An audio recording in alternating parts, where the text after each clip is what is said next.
the most productive thing you could do, even though it sounds backwards, is like go out and just do something like fun or whatever, you know? Because that's where experiences come out from, you know? That's where your art builds up from. So you got to do something at least. You can't be inside all day.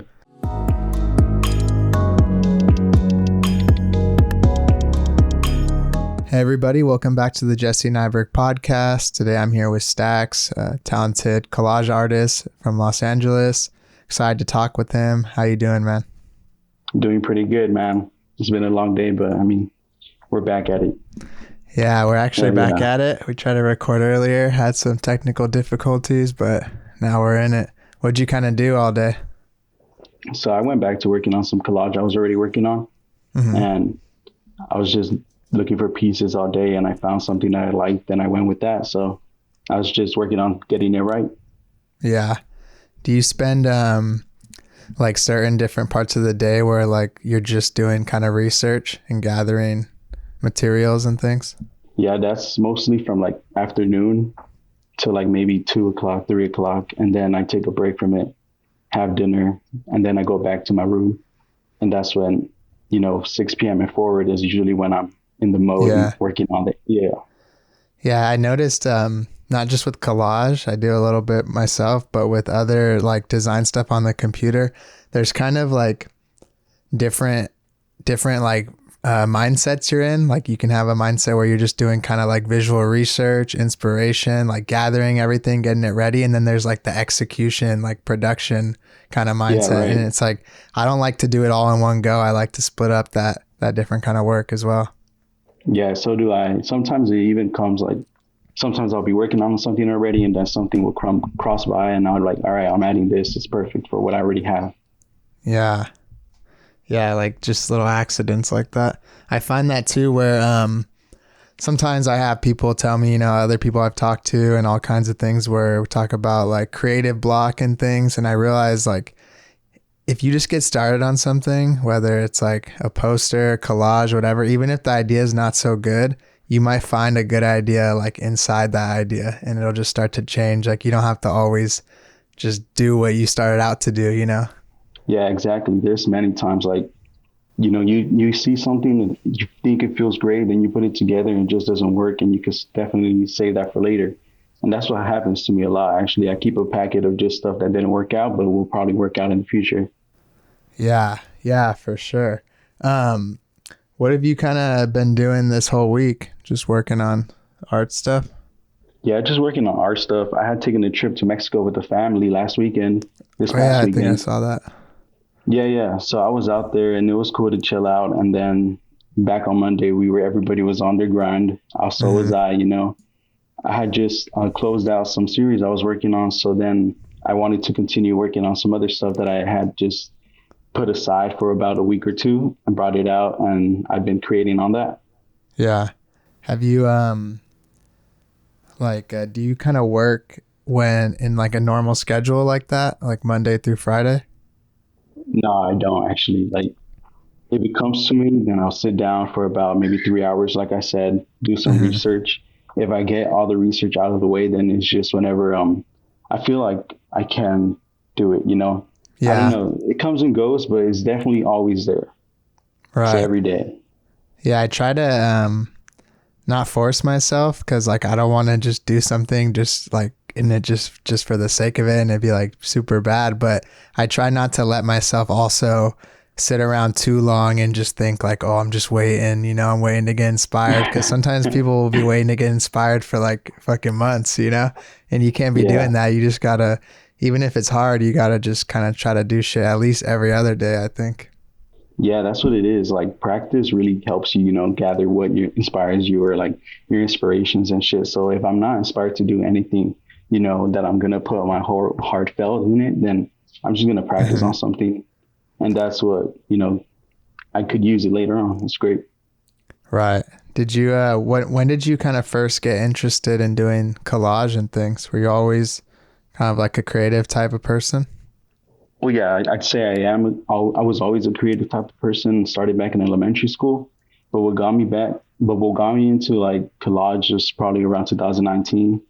I've known of the medium. It just didn't really call my name until I saw like all these other artists sharing collages that they aren't themselves collagists, but they, worked on a collage, put it out. I saw how crazy like everything seemed. So I tried it out for myself, picked up some, techniques that I learned for myself, got some from others, learned from others, connected with other collages. And that's pretty much how I started going from there. Were you doing any other type of stuff before, painting or anything like that? Yeah. Like a year before that, I had got into painting and drawing. Oh, okay. I was always into like those things. I just never really, focused on it or tried to perfect it really. Right. I feel like a lot of people gravitate towards the like collage medium because, not to say that it's easier, but when you have an idea, it's almost easier to execute from start to finish rather than if you have an idea for a painting, like sometimes you can get impatient, or a drawing, because by the time you start it to finish it, there's going to be like a really long time in between those two, depending on the style and things. Yeah, hell yeah. They're both very different process. And yes, the collage process is definitely a lot easier. It's like you got these things and images right in front of you, you're just it's waiting on you, really. Mm-hmm. Yeah. Do you do a lot of like commissions or anything like that, or do you sell some of your personal like pieces? I do auction off some of my personal pieces as NFTs, and that's when I make a sell out of them. Other than that, I sell prints, and as far as commissions go, I'll gladly do it for like a close friend or something like that. But to the public, they're hardly open. Right. Do you have any other type of like job then that you do in the day or anything like that? Or are you mainly just... No. What's it like? So it's like my parents have this business. They run a food truck, and that's where I'm at when I'm not at art. And that's probably like maybe 3 times a day out of the week though. Okay. That's nice. Like it's nice to have a job that isn't like super, super demanding to where like it takes away all your energy to like create things. Like it seems pretty flexible in that sense. Yeah, I'm grateful about it, get some income out of that, help my art out too. Yeah. So you don't sell physical pieces ever? Yeah, I do. Whenever I sell an NFT, I usually send the buyer the physical joint, and so they could have dope. It, Yeah, I've seen some people do that. So basically, when they win the auction, you just have them put their address, whatever the wallet is that bought it. Mm-hmm. Yeah. Or they personally DM me, or I DM them and then ask them for their address, and I'll ship it out to them. Yeah. Do you, cause I was curious cause I saw you doing NFTs a little bit, and it seems a lot more, a lot of analog people aren't really in that scene from what it seems like, just in like the mass kind of people that are in it. So what kind of sparked your interest with NFTs and stuff? It was about a while back, maybe 2 years back. They were kind of booming, and I didn't really see any of the art that I made. I never seen like another collages get on it, and I knew there was a market for it. So I was like, okay, let me try this out. And the first 2 pieces, the first one sold quite quickly, and then the other one I sold in like 7 months before I found like a buyer or somebody. So after that, it was like, okay, like to sell NFTs, I gotta be grounded in this community. I'm not really selling. I don't really make NFT art, so when it's like looking for a buyer, it's kind of hard to see someone that is actually looking for some physical stuff to be in their possession. It's usually just with the tokens and all that. But yeah, I think what sparked my interest was a couple friends getting into it, and then they helped me out. They taught me what I needed to learn. I learned some more than that, and that's about it. Do you like? There's a lot of controversy, it seems like, around like the issue, especially there's not a lot of crossover between analog and NFT people, because I feel like a lot of the analog scene doesn't really, whether they don't agree with it or they don't know about it or things like that. So have you gotten any like backlash or anything from the other types of people that follow you? Maybe once or twice, but it's really just people like, don't do NFTs because they're bad for this or they're bad for that. Yeah. But when it comes to like the kind of art I make versus the kind of art that's on the platforms, I have never received any kind of backlash. I think it's all supportive. Yeah. It's mostly just people saying like, in the comments, talking shit. Yeah. Basically. Trying to do something, Yeah. I mean, I think it's an interesting like stance to take because I'm not like all about it, but I'm not like against it. I think that it's just going to be a part of our future with crypto, NFTs, all that stuff. Right but on. when people like go hard against it, I'm just like, I don't know, like you could use your energy to just like find something you like and put it all towards that instead of just kind of hating on something all day, you know? Exactly. Yeah. Like, come on. Artists have found a way to like, not be left in the crowd, actually stand out with NFTs. And that's pretty good. So I support it fully, whether you're getting in it for NFT art or, selling your physicals through it, I'm right behind you. Yeah, for sure. And I think, what you said is true. Like the whole community thing, like you can't really, the people that fail in it are the people that don't like go all in, you really have to be kind of chatting it up. It seems like with the different collectors and the different types of people that are in it. Like, oh yeah, I see a lot of people that just try to kind of, they'll just kind of like, well, here it is, like, here's the thing. And then they never really like interact with the other people. With this. Yeah. Yeah, exactly. It's like, yeah, it's true. You got to make connections in there. It's not as easy as it seems, You definitely got to rile your people up. Yeah. Have you buying any things like from other artists yourself? If I bought any NFTs, no, sorry. Yeah. No, I haven't, but I usually go for like physical stuff or I get some prints or posters from people. But as far as NFT goes, I haven't really thought about buying a couple. So, but maybe that'll change. Yeah, I mean, I feel the same way. Like I like them, but I'm a lot more interested in buying like even prints or physical art and things from people. Exactly. Just having something to hang up or even hold. Have you done anything out here? You're in LA, right? I used to live in LA. Oh, okay. Where are you at now? Bakersfield. Oh, okay. About an hour and a half away. Yeah. You're a little bit out there. Have you done anything when you were out here, like with any type of like gallery work or art shows or anything like that? I did once, and I want to say 2018 or 19. Mm-hmm. No, it was definitely 2019 because I had like 3 lined up for March in 2020. And then, the pandemic hit, and all 3 were just swiped down, and then I didn't really look into it after that. Yeah. When you were living, or when did you go to Bakersfield? 2020, around in October 2020. Okay. Being out there now versus LA, do you feel like how has it kind of affected the way you work or your creativity and things? I think it affected a lot better because back in LA, I didn't really have a space to create on the hours I wanted to. I had to work around things. I had to get things for myself. So when we moved out here, it was way better because I had my own space.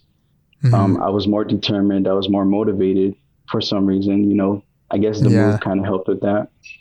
And yeah, I just have my own space and it's free. So it's great. Yeah. Also like there's less shit to do out there. So you have more time to just make shit and not get distracted. Yeah. I do be taking my trips to LA though. I'd be spending weekends out there. It's great. That's cool. You have like a lot of friends that do art and things out there as well? Hardly any. I could probably name like 2 or 3 on my hand. Oh, okay. But they're doing great things and I fuck with them. So they're great. Yeah.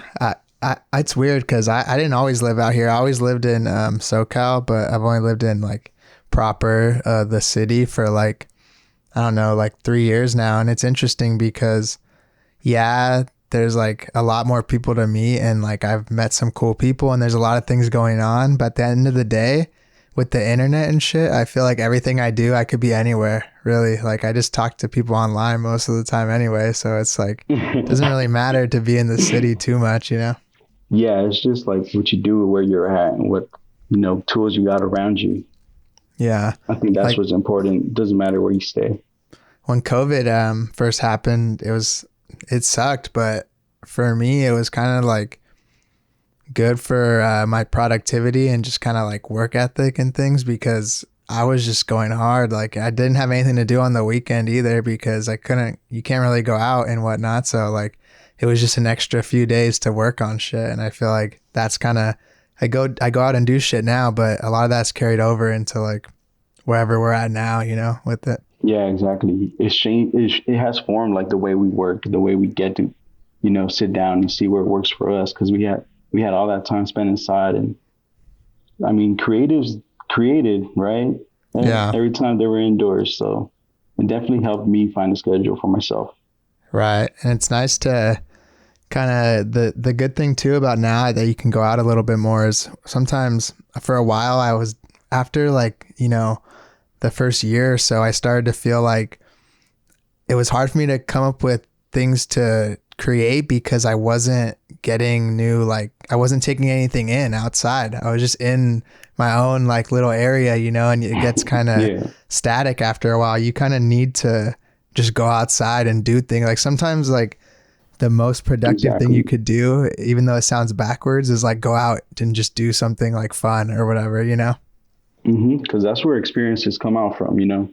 That's where Yeah, your art builds up from. So you got to do something at least. You can't be inside all day, for all week. sure. How was what'd you do when you were in Mexico? We just went to beaches. We drove out a couple hours from where we stayed and just, ate at restaurants that got around there. That's cool. Visited some pools. That's about it. Yeah. Was it nice It was out there right fun. now? It's super nice. The weather is nice out there. It did Hmm. rain on the last night we were out there, but that was really nice to experience too. It's still kind of warm though, huh? Oh yeah, it's gonna get Yeah. warmer this year. What I wanted to ask you, because you said you just finished up the series. That was the foliage and fetish one, right? You're talking about? Right on. Yeah. Um, I noticed kind of with that and some of your other stuff, there's a lot of themes of kind of like nature, the human form, like sexuality and things like that. And I was wondering kind of what's some of the meaning behind that stuff and what are some of the kind of inspiration behind those pieces. For sure. So the meaning, I guess I would say I just love nature. I'm connected with it. I would say, um, just when it comes into like the sexuality and the things that I'm putting onto these pieces, I think it just goes back to like what my interests are, like aside from art, what I like Hmm. to, the kind of content I like, or the kind of people that interest me. Hmm. Definitely took a lot of inspiration from this late artist called Robert Mapplethorpe, Keith Haring, some Andy Warhol, Hmm. and I think those are the ones that like are the top priority at that. Yeah. So that's where the inspo comes from.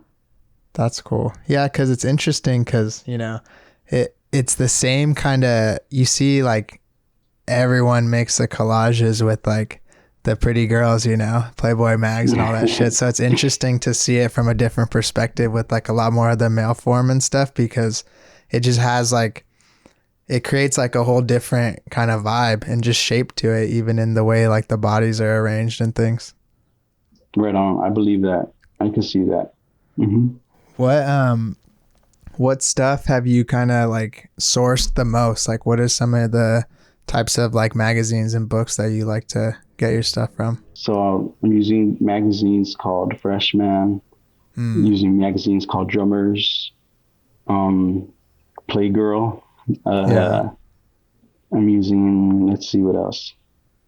I could name those because there's about 7 magazines in rotation, and I've Yeah. gone through these magazines. There's no more material left. Like I put in these all with this series.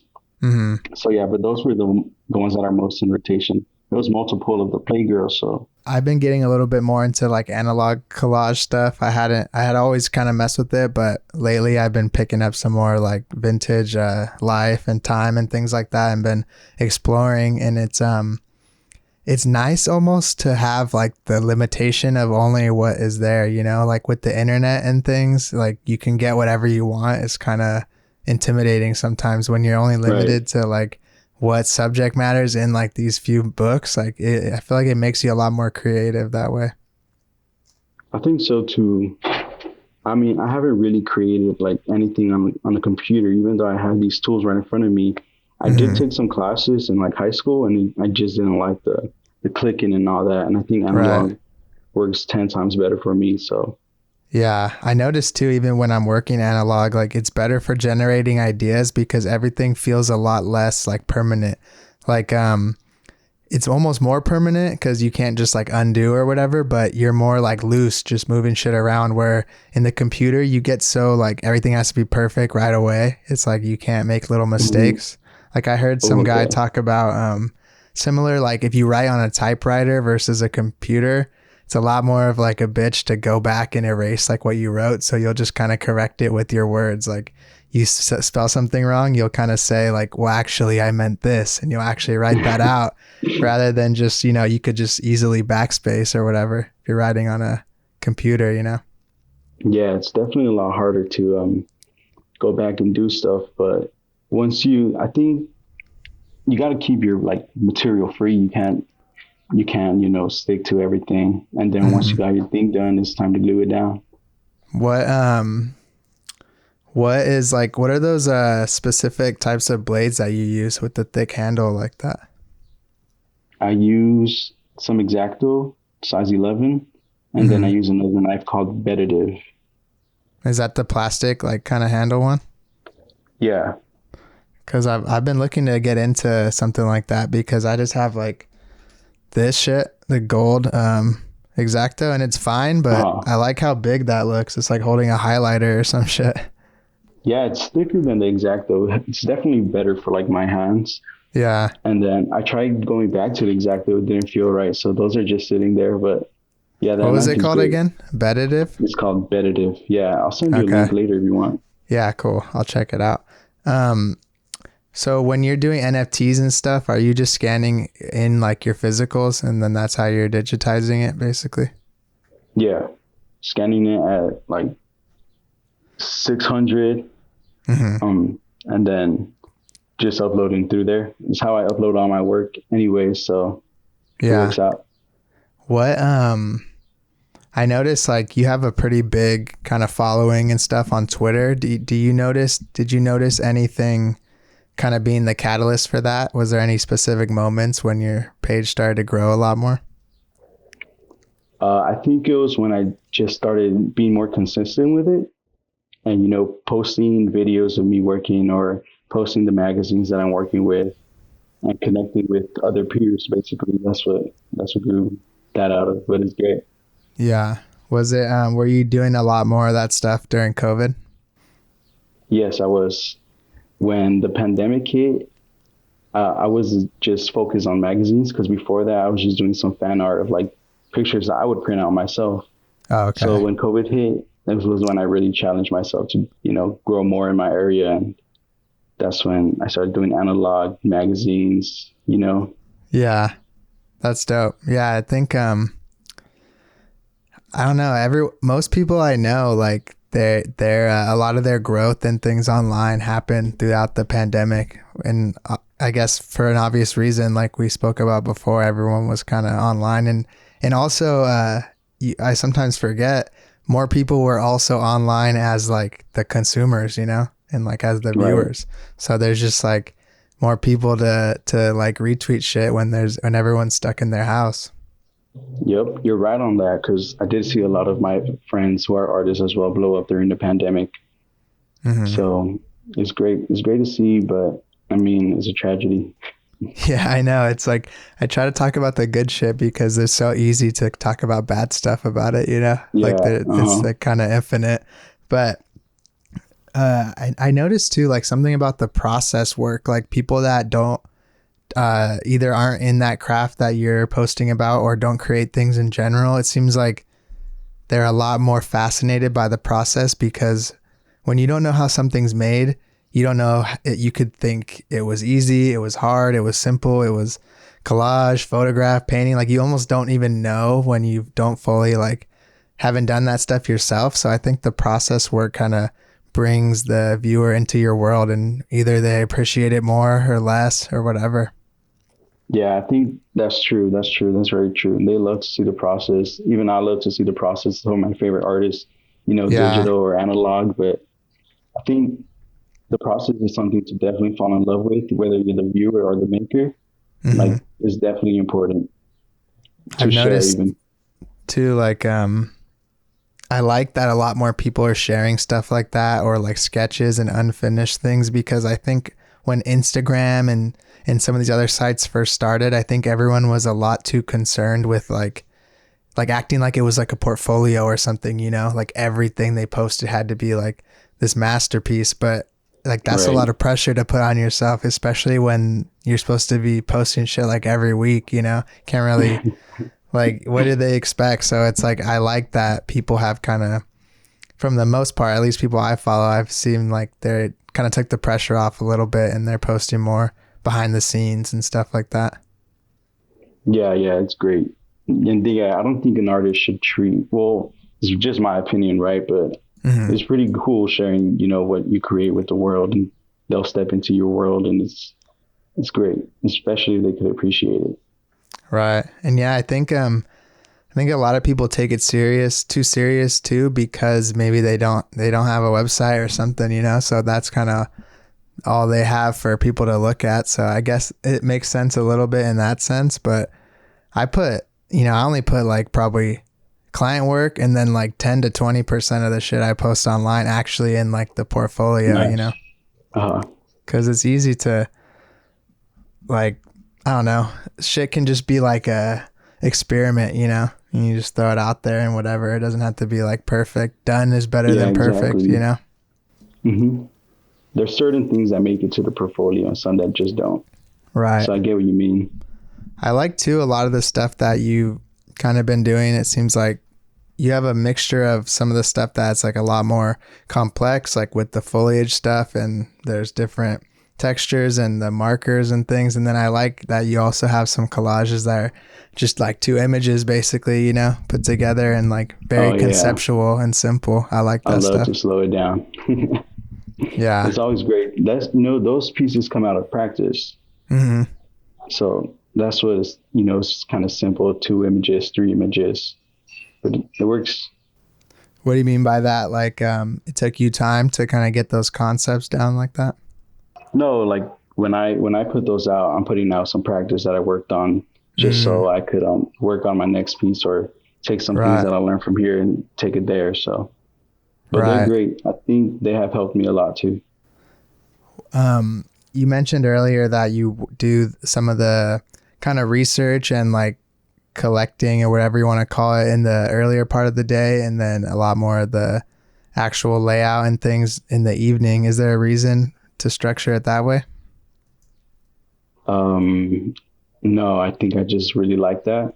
I think I sit by a window and it's much like easier for me to work when it's dark out and I can have all lights on the object and yeah.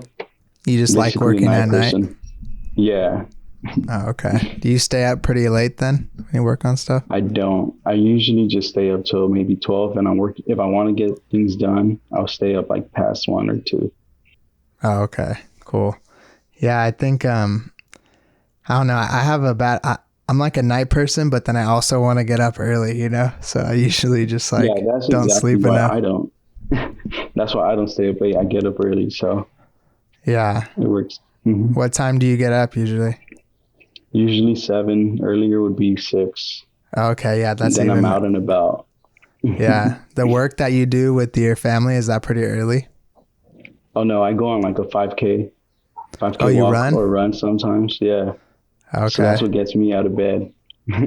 Is that kind of important part for you as like to get part of your process as like a creative, like that exercise in the morning? Maybe it has helped, but I think I'm just doing that for a personal reason. Right. You know, just for myself, fitness. For my health. Yeah. Yeah. But it always plays a part with what I do on a daily. So I believe so. I noticed like just when the pandemic started, I would just start going for walks every day. I like on the opposite, like when I'm done, usually at like 6 or 7 in the evening. And it wasn't really for like, I wasn't going hard, like running and like really trying to do no cardio or anything, but it was more like a mental exercise. Like you're just trapped in this, especially with the computer shit. You work a little more with your hands, which I've been trying to do more, but with the computer shit, like sometimes it feels like, you know, you're just staring at this box like all day. You need to go outside and like look at shit that's real. Yeah, that's real, man. Like, I think that's what helps, you know, it allows your brain to like breathe a little. for yourself to gather your thoughts. So it definitely helps a lot. But that's cool. I didn't think about, going out on a walk past 6. I think I'm definitely a morning person. Yeah. Yeah. I mean, if it makes sense if that's when you're doing most of your like work, you're not really going to be interrupting it for that. What's this other Instagram page you have? This I'm Doomed. Is this just random stuff? So it basically was just random stuff that I really liked, or I liked the colors of, or I used it as inspiration for art I'm working on. I haven't touched that page because I changed the name. Before it was The Pure and the Damned, but I changed it to I'm Doomed because I'll be working on a magazine of my own, and I just wanted to lock the username in. Oh, you're working on a physical magazine yourself, you said? Yeah. What's that going to be like? So the concept of it is it's all going to be handmade. Every page is going to be handmade.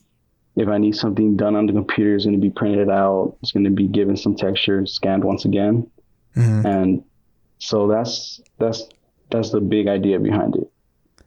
And what are you going to be putting your work in there, or doing like articles or anything like that? What's it going to?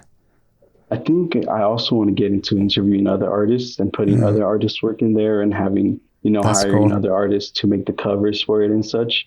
But yes, I'll definitely be putting some of my work in there too. Yeah, that's nice. Yeah. I know I have a few friends that make like zines and stuff out here in LA, and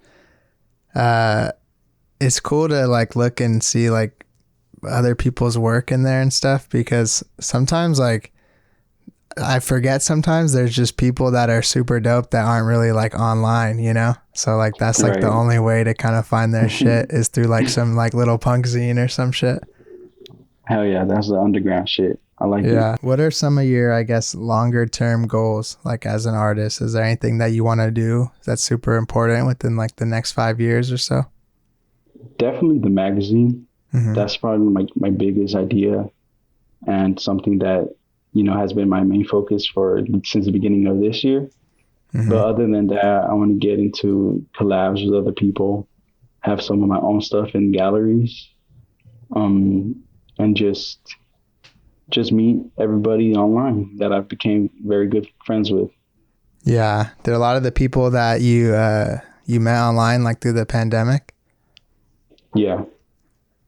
I've always wanted to do that too, like kind of meet, like it seems like, yeah, like I was kind of saying earlier, even though I live out here, all my like friends or whatever you want to call them, like colleagues, creative people that I know that are like my favorites, they all live in like other countries and shit, it seems like.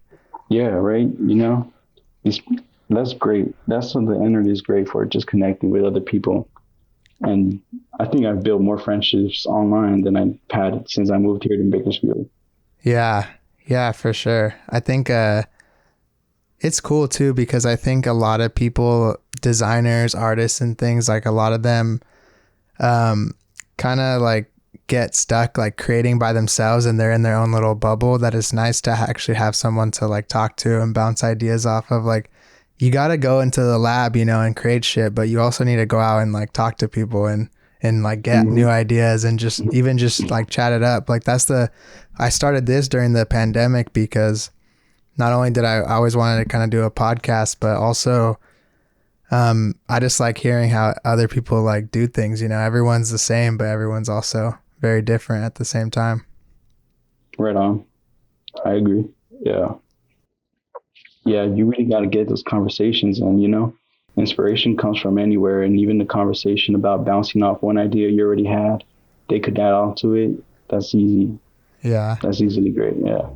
What would be kind of then your process? Because I know you said you have the morning and then the evening. What's your process like? You could take me through it from like ideation, like concept, all the way to like finished piece. So I don't really go into the studio or whatever, quote unquote, where the concept in my mind is just, I look through these magazines. I look for a center point. I look for something that I could bounce off easily with, something that could be the main thing, but probably won't end up being the main thing. And that's, if it looks good on paper, cut it out and then go from there. And then the concept kind of builds on as I get in like 2 or 3 other cutouts in there. Yeah. And then once I get the concept down, it's just easier to navigate where I'm going with it. Okay. But yeah. Yeah, I think I guess that was kind of what I think I was getting at earlier, where like sometimes you don't really know, but like if you start, you just got to get the wheels moving, you know? Like it's easy to feel like creative block when you're just sitting there doing nothing, but when you actually start, it doesn't happen to me that much where I'm like, I don't know what to do now. It's usually like, I don't know what to do from the very beginning, you know? Right. I can see that. That's cool though. I mean, yeah, I really like a lot of the shit that you do, and some of your stuff, like I'm surprised to hear like a lot of it is just quick, like on the cuff like that, because a lot of it seems like very concept driven, and like I feel like the foliage stuff though had a lot more meaning behind it seems. Yeah, it's definitely some deeper stuff, real experiences kind of thing. Are you gonna sell that stuff at all? Probably not now, maybe in 20 years, but I'm definitely going to hold on to these for a while. Yeah. That's cool. What kind of qualifies something in your mind for you to want to list it as an NFT? Once I'm ready to let it go, I think if it has a concept behind it or not, it's still going to hit the market. But once I'm ready to let it go, and once I think other people should have it, because they either relate to it or, you know, it would really look really good in their place. Yeah. But that's about it. Mm-hmm. So you're not creating something like specific things to list them as NFTs. You're just choosing ones that are already made to put up? Yeah. Okay. Yeah, basically. That's where I kind of struggle with it. Like I wanted to get into it more, but it seems like I never know what to choose, you know, because I feel like for a while I noticed everyone was kind of trying to morph what they do into like what was happening with NFTs. Like everyone tried to make 3D, everyone tried to make like fucking astronauts or whatever, you know, was going on. But I think you're a good kind of example of like, if you just stick to your guns and do your own shit, it could still work out. Yeah, I definitely see a lot of artists like me doing it, and it's great because they're not driven by like whatever, you know, tags come along with NFT art, but they're in it for, you know, it's good exposure, it's good balance. I like it. That's dope. Well, that's kind of all the questions I had for you, man, and I do appreciate you coming on. If there's anything you want to plug or anything, feel free to shout it out. For sure.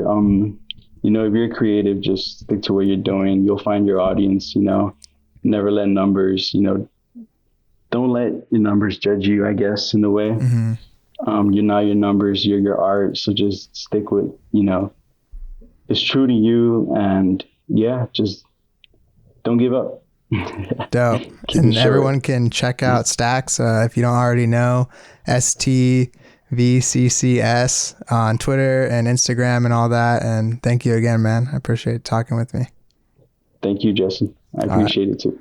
Peace out, everyone. All right. You have a good one.